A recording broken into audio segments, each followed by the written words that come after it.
Hello दोस्तों, जो आज टॉपिक मैं डिस्कस करने जा रहा हूँ आप लोगों के साथ वो डब्ल्यूटीओ से रिलेटेड है।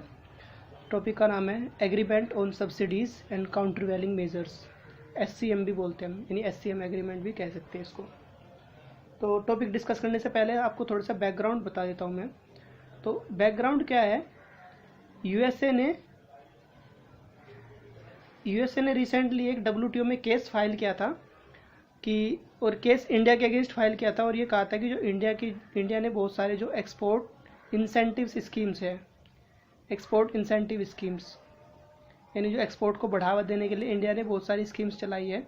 आप लोगों ने भी सुना होगा, जैसे MEIS स्कीम बोलते से, merchandise exports from India scheme, export promotion capital goods scheme और SEZ वगैरह क्रिएट कर रखे हैं किसको, एक्सपोर्ट को बूस्ट करने के लिए। तो यूएसए ने डब्ल्यूटीओ में ये केस फाइल किया था कि जो इंडिया ने जितनी भी एक्सपोर्ट को बढ़ावा देने के लिए, एक्सपोर्ट को बूस्ट करने के लिए स्कीम्स चला रखी है वो SCM के अगेंस्ट में है, यानी agreement on subsidies and countervailing measures के अगेंस्ट में है। तो ये डब्ल्यूटीओ में केस फाइल करते फिर डब्ल्यूटीओ ने फैसला दिया और ये यूएसए केस जीत गया है। और अब डब्ल्यूटीओ ने इंडिया को बोला है कि आपको धीरे धीरे ये स्कीम्स ख़त्म करनी है। तो ये तो था बैकग्राउंड। तो उसी कंटेक्स्ट में अब हम जान लेते हैं कि डब्ल्यूटीओ कौन कौन सी सब्सिडीज़ है, किस तरह की सब्सिडीज़ को अलाउ करता है और कौन कौन सी सब्सिडीज़ को अलाउ नहीं कर सकता या नहीं करता। तो उसके लिए हमारे पास फ़िलहाल अभी मैं आपको के साथ 3 तरह की सब्सिडीज़ को डिस्कस करूँगा। सबसे पहला है local content subsidies, local content subsidy, export subsidy और तीसरा है एक्शनेबल सब्सिडी।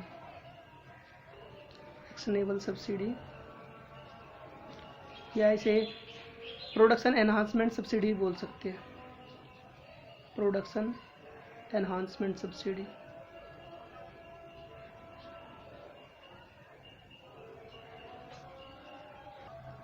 इन तीनों सब्सिडीज़ में से जो फर्स्ट 2 सब्सिडीज़ है हमारी, लोकल कंटेंट सब्सिडी और एक्सपोर्ट सब्सिडी, तो डब्ल्यूटीओ ये कहता है कि according to agreement on subsidies and countervailing measures, ये 2 तरह की सब्सिडीज़ जो है ये प्रोहिबिटेड सब्सिडीज़ है।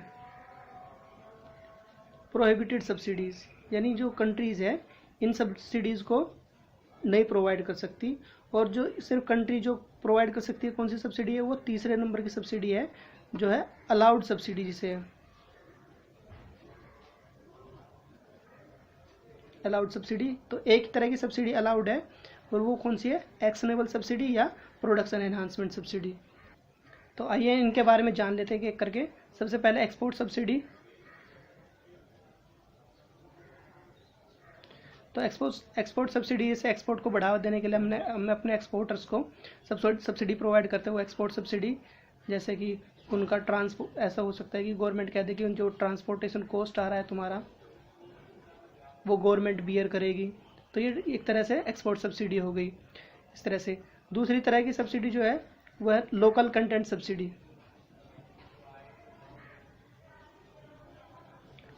लोकल कंटेंट सब्सिडी में क्या है कि गवर्नमेंट किसी इंडस्ट्रियलिस्ट को या अपने एंटरप्रेन्योर्स को या अपने बिजनेसमैन को इस बात के लिए सब्सिडी प्रोवाइड नहीं कर सकती, अपने इस बात के लिए सब्सिडी प्रोवाइड नहीं कर सकती कि वो जो फॉरेन गुड्स है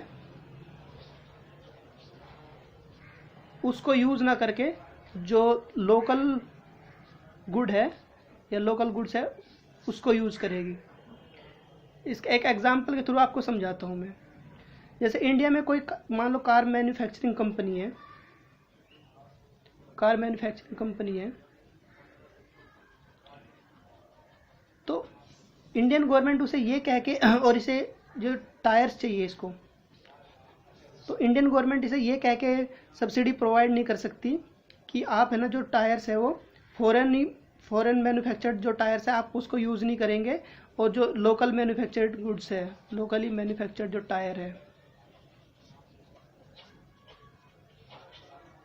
टायर है आप उसको यूज़ करो। तो अगर आप, इंडियन गवर्नमेंट उसे ये नहीं कह सकती कि आप लोकली मैन्युफैक्चर्ड जो टायर है आप उसको यूज़ करो तो हम आपको सब्सिडी देंगे, ना कि अब जो फॉरेन मैन्युफैक्चर्ड टायर है आप उसको यूज़ करो। तो WTO कहता है कि कोई भी गवर्नमेंट ये लोकल कंटेंट सब्सिडी भी प्रोवाइड नहीं करा सकती। तीसरी तरह की जो सब्सिडी है, एक्स नेवल सब्सिडी जो है, एक्स नेवल सब्सिडी ये अलाउड सब्सिडी है, यानी ऐसे ये प्रोवाइड कर सकती है अलाउड सब्सिडी। अलाउड सब्सिडी में कैसे, जैसे डायरेक्ट ट्रांसफर्स दे दिए, लोन्स एट चीपर रेट्स,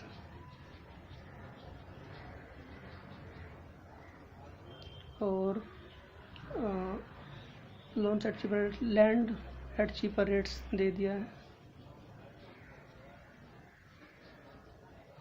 तो इस तरह की जो सब्सिडीज़ है, टैक्स बेनिफिट्स दे दिए। तो इस तरह की जो सब्सिडीज़ है वो अलाउड सब्सिडीज़ है, और ये कोई भी गवर्नमेंट अपने लोकल लोगों के लिए या बिजनेसमैन्स के लिए, फार्मर्स के लिए ये वाली सब्सिडीज़ जो है प्रोवाइड करा सकते हैं। लेकिन इसमें भी हमारे दो केस है। एक ये हो सकता है कि इन सब्सिडीज़ की वजह से भी जो दूसरे देश पे इसका नेगेटिव इम्पैक्ट पड़े, तो उसके लिए क्या कर सकता है कि वो जो दूसरा कंट्री है वो काउंटर वेलिंग इंपोर्ट ड्यूटी लगा सकता है। यानी अगर कोई गवर्नमेंट है वो अपने बिजनेसमैन को काफ़ी ज़्यादा सब्सिडी प्रोवाइड करती है, तो सब्सिडी प्रोवाइड करने से क्या है कि वो ऑटोमेटिकली जो सामान है वो चीप हो जाएगा। तो अगर दूसरे कंट्री में उसे एक्सपोर्ट करेंगे तो वो भी चीप रेट पे करेंगे। तो अगर जिस कंट्री में वो एक्सपोर्ट करें उनको ये लगता है कि ये उस पर बहुत ज़्यादा सब्सिडी दी गई है, तो वो कंट्री उस पर काउंटर वैलिंग इम्पोर्ट ड्यूटी लगा सकता है उस सब्सिडी को ऑफसेट करने के लिए, टू ऑफसेट दैट सब्सिडी। और उसके पास एक और रास्ता है तब भी कि अगर इसके साथ भी उसका नहीं होता तो फिर वो WTO में जा सकता है। WTO में उस केस में भी जा सकता है जब वो एक्शनेबल सब्सिडी हो। तो ये थे हमारे कुछ सब सब्सिडीज़। और जो USA WTO गया था वो एक्सपोर्ट सब्सिडी के उसमें गया था कि इंडिया जो एक्सपोर्ट सब्सिडी प्रोवाइड करता है, और ये SCM एग्रीमेंट के अंदर आता है जो कि प्रोहिबिटेड सब्सिडी है। थैंक यू दोस्तों।